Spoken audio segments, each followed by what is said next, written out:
নমস্কার, আমি দোলন আর আপনারা দেখছেন বিগ নিউজ। ইতিমধ্যে আমি দাঁড়িয়ে রয়েছি স্বাস্থ্য ভবনের সামনে। যেমনটা আমরা জানি, অভয় হত্যাকাণ্ডের পরেই আমরা দেখতে পেয়েছি নানান স্বাস্থ্যকেন্দ্রে যে সকল দুর্নীতিগুলো চলছে, সেই দুর্নীতিগুলো কিন্তু আস্তে আস্তে ধরা পড়ছে। এবং সেই দুর্নীতির মধ্যে চাঞ্চল্যকর একটি বিষয়, জলপাইগুড়িতে 2 ডাক্তারকে অমানবিক এবং বেআইনিভাবে বদলি করা। পিছনে কী কারণ, সেই কারণ কিন্তু এখনও স্পষ্ট নয়। মূলত সেই কারণেই আজকে ডক্টর এবং সাধারণ মানুষরা একটি অভিযান করেছেন, স্বাস্থ্য ভবন অভিযান, এবং এই অভিযানে তারা একটি ডেপুটেশন রাখবে এবং এই ডেপুটেশনের মাধ্যমেই জানা যাবে যে কেন তারা তাদেরকে বেআইনিভাবে বদলি করলো। এবং আরও একটি বিষয় যেটি সকলের মুখে শোনা যাচ্ছে, যে অভয় হত্যাকাণ্ডের সময় যে সকল ডাক্তাররা তাদের অভয়ের জন্য প্রতিবাদের জন্য রাস্তায় নেমেছিলেন, তাদেরকেই নিশানা করে সরানো হচ্ছে, এক এক করে তাদেরকেই পদ থেকে সরানো হচ্ছে, এমনটাই কিন্তু বলছে তারা। এখন দেখার বিষয়, স্বাস্থ্য ভবনে এই যে ডেপুটেশন জমা দেওয়া হচ্ছে, এই যে বৈঠক চলছে, এই বৈঠকের মাধ্যমে কি নতুন তথ্য উঠে আসছে। অভয়ের পাশে দাঁড়িয়ে প্রতিবাদ জানিয়েছিলেন, তাদেরকে নিশানা করে এক এক করে সরিয়ে দেওয়া হচ্ছে, এই কথাই কতটা আপনি? আমি একটা কথা বলি, এই যে ওয়েস্ট বেঙ্গল জুনিয়র ডাক্তার যারা আছে, তারা এতদিন ধরে অনশন করেছে, তারা 13 দিন জল না খেয়ে অনশন করেছে। এবার আমাদের দায়িত্ব হচ্ছে তাদের পাশে দাঁড়ানো, তাদের অভয়ের বিচার পাওয়া এবং অভয়ের জাস্টিস পাওয়া, উই ওয়ান্ট জাস্টিস। তো আমরা চাইছি যাতে এটা তাড়াতাড়ি সলিউশন হয়ে যায় এবং ডাক্তারদের প্রতিটা ডিপার্টমেন্টে একটা করে একটা সিকিউরিটি দরকার, যাতে ডাক্তাররা ঠিকমতো রোগীদের পরিষেবা দিতে পারে।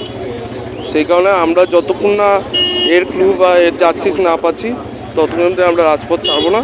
রাজপথ আমরা যদি দরকার হয় আমরা জাস্টিস ছিনিয়ে নেব।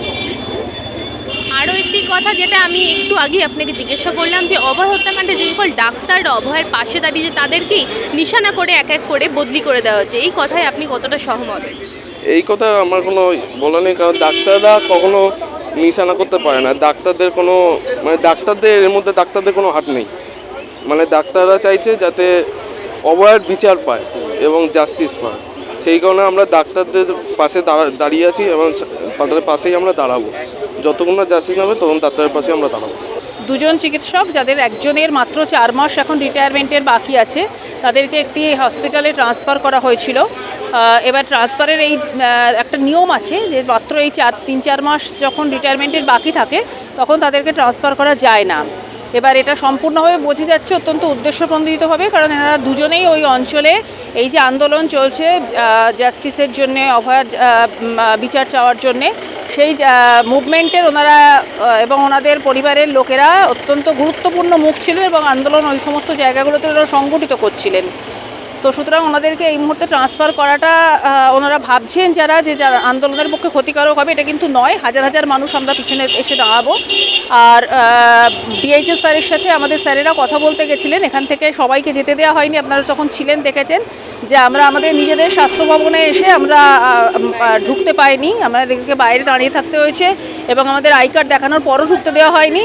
যাই হোক, 3 জন স্যারের একটি প্রতিনিধি দল তারা গিয়ে ডিএইচএস স্যারের সাথে কথা বলেছে। দীর্ঘক্ষণ উনি সময় নিয়েছেন, তারপরে বলেছেন যে এখনও পর্যন্ত উনি এই ব্যাপারে কোনো রকম সিদ্ধান্ত জানাতে পারছেন না এবং স্যারেরা বলে এসছেন যে আগামীকাল আমরা আবার আসবো, আমরা সকলে আসবো এবং আশা করছি আমরা আরও বড় শক্তি নিয়ে আসতে পারবো। এবং যদি এই ব্যাপারে আমাদের সদর্থক কোনো বা যেটা আইনগত হওয়া উচিত সেরকম কোনো রকম উত্তর আমরা না পাই, তো ভবিষ্যতে আন্দোলন আমরা কিভাবে এগোবো সেটা আমরা সেইভাবে ভাবতে হবে। এই যে বৈঠকটা চলেছে, এই বৈঠকের মাধ্যমে উনি কি কোনো সময় নিয়েছেন, আপনাদেরকে সেরকম কিছু জানিয়েছেন? সেইভাবে উনি কিছু জানাননি। উনি বলেছেন ওনার ভাবতে সময় লাগবে, কিন্তু সেটা কতক্ষণ লাগবে বা কিসের পরে উনি কি করবেন সেটা উনি বলেননি। কিন্তু আমাদের পক্ষ থেকে বলে আসা হয়েছে যে আমরা আগামীকাল আবার আসবো।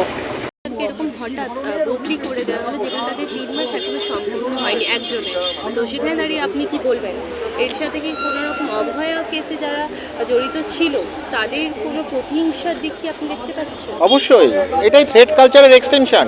আমরা তো বলছি শুধু অভয়ার যে ধর্ষণ এবং হত্যার যে মৃত্যু, শুধু সেটা ধর্ষণ ও হত্যার মৃত্যু না, এটা একটা থ্রেড কালচারের এর সঙ্গে জড়িয়ে রয়েছে। সেই থ্রেড কালচারের এক্সটেনশনই হচ্ছে এই বদলি, যে সেই চিকিৎসক দুজন যারা অভয়ার আন্দোলনের সঙ্গে জড়িয়েছিলেন এবং সাধারণ মানুষ, চিকিৎসকগণ মুখ বুজে চুপচাপ থাকতে পারবেন না এই অবিচারের জন্য, তারা রাস্তায় নামতে বাধ্য হবেন। তারাও নেমেছিলেন আমার সেই অবিচারের, যাতে সুবিচার পাওয়া যায়, অভয়া যাতে সুবিচার পায়, সেই সুবিচার পাওয়ার জন্য রাস্তায় নামার জন্য সেই একজন বয়স্ক চিকিৎসক, যার মাত্র 4 মাস আর 4 মাস বাকি আছে তার রিটায়ারমেন্টে, তাকে বদলি করে দিলেন সম্পূর্ণ ইলিগালি। তো এটা কি? এটা তো থ্রেড কালচার, যেটা আমরা বলে আসছি।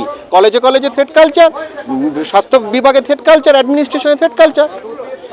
এই যে যেমনটা দেখা যাচ্ছে যে আপনাদেরকেও এর ভেতরে ঢুকতে দেওয়া হচ্ছে না, চিকিৎসক সে ব্যাপারে কি বলবেন? এটা তো অভাবনীয়। আপনি এক জায়গায় কাজ করেন, হঠাৎ করে জানতে পারলেন যে পরদিন সকালে গিয়ে আপনাকে আর ঢুকতে দেওয়া হচ্ছে না। কেন না? আপনি প্রতিবাদ করেছেন। প্রতিবাদ করাটা কোন গণতান্ত্রিক আইনে সেটা আইনত সেটা অনৈতিক আপনি বলতে পারেন? আমরা প্রতিবাদ করিনি, আমরা আমাদের অফিসে এসেছি, আমরা দেখা করতে এসেছি, আমরা চিকিৎসকগণ আমাদের স্বাস্থ্য প্রতিনিধি দেখা করতে এসেছি যে কী কারণে ওনারা বদলি হলেন, আপনারা একটু জবাব দিন। এটা কি কোনো অনৈতিক কাজ? তা না, কিন্তু আমাদের বন্ধ করে দিলেন, বন্ধ করে দিয়ে বললেন না এখানে ঢোকা যাবে না।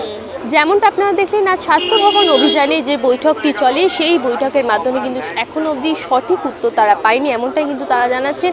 জলপাইগুড়িতে যে 2 ডাক্তারকে বদলি করা হয়েছে, সেই বদলি করার উত্তর কিন্তু তারা সরাসরিভাবে দেয়নি, এবং পাশাপাশি তারা আরও জানাচ্ছেন যে যতক্ষণ না তারা উত্তর পাচ্ছেন কেন এই পদক্ষেপ নেওয়া হচ্ছে, ততক্ষণ কিন্তু তারা রাজপথেই থাকবেন, এবং ফের কিন্তু কালকে তাদের আবার স্বাস্থ্য ভবন অভিযানে দেখা যাবে, এমনটাই কিন্তু বললেন। ক্যামেরায় মধুপ্রিয়ার সাথে Dolon, big news, Kolkata. Big news, সবার আগে সবার সাথে।